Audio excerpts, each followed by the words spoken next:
जब जन्म लेता है तो 5 ऋण लेकर वह जन्म लेता है। स्वतः ही वो 5 ऋण उनके सर पर बैठ जाते हैं, उसके चाहने या ना चाहने पर भी 5 ऋण। और वो 5 ऋण कौन कौन से हैं?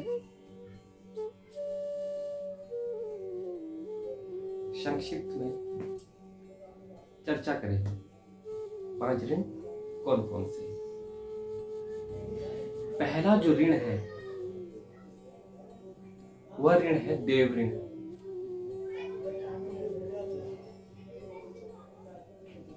पहला ऋण देव ऋण है।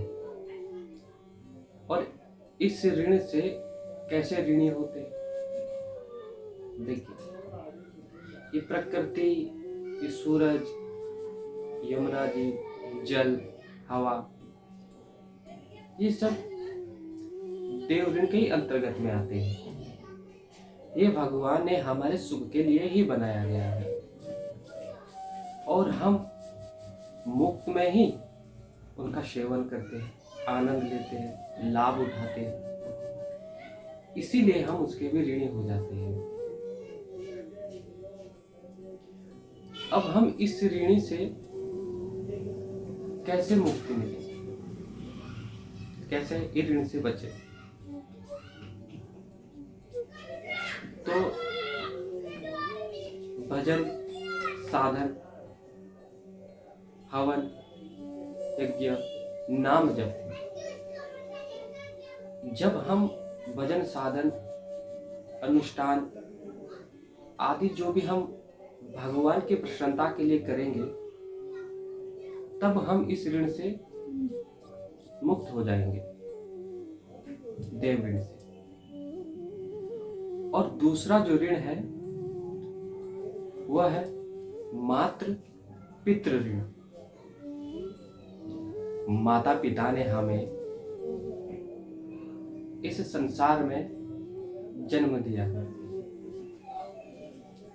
माता पिता जन्म के दाता है, कर्म के दाता गुरु। तो जब माता पिता ने हमें जन्म दिया है तो इसलिए हम उनके भी ऋणी हो गए। अब माता पिता के ऋणी से कैसे मुक्ति मिले? तो हमें माता पिता के प्रसन्नता के लिए माता पिता की सेवा करनी चाहिए। जो उनको अच्छा लगता है हमें वह करना चाहिए। तो जब हम ये सब चीजें करेंगे, माता पिता को प्रसन्न करेंगे, उनकी आज्ञा का पालन करेंगे, तब हम इस ऋण से मुक्त हो जाएंगे। तीसरा जो ऋण है वह ऋण है पशु ऋण। देखिए, पशु जो ऋण है इससे भी हम ऋणी हो जाते हैं। जानवर जो होते हैं वो कैसे?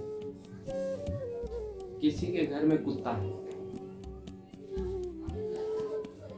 और वो घर की रखवाली करता है, तो कुत्ता घर की रखवाली करता है तो हम उसके ऋणी हो गए। गाय हो गई, गाय हमें दूध देती है, उनसे उनके भी हम ऋणी हो गए।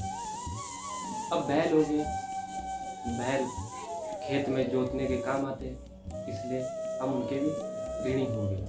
अब इस ऋण से कैसे मुक्ति मिले, कैसे छुटकारा हो?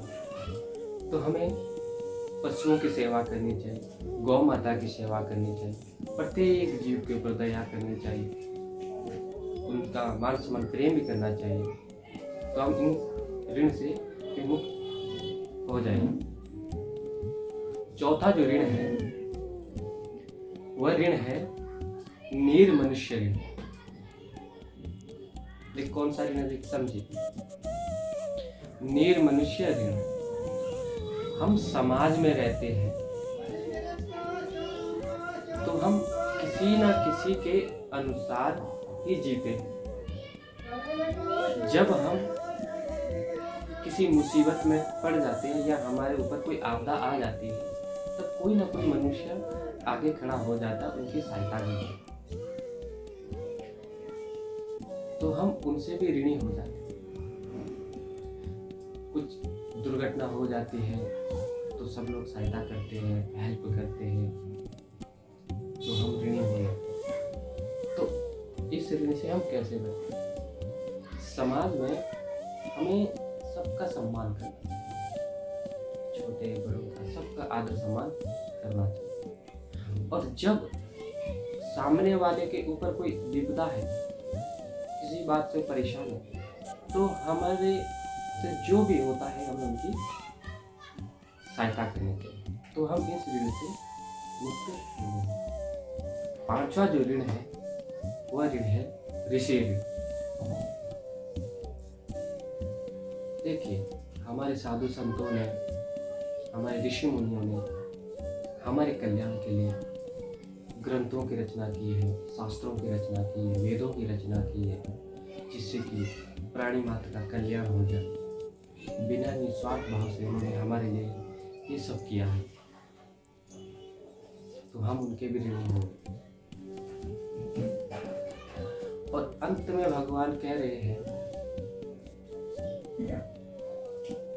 कि जो निस्वार्थ भाव से, बिना किसी कामना से जो मुझे समर्पित हो जाता है और जो मेरा भजन करता है,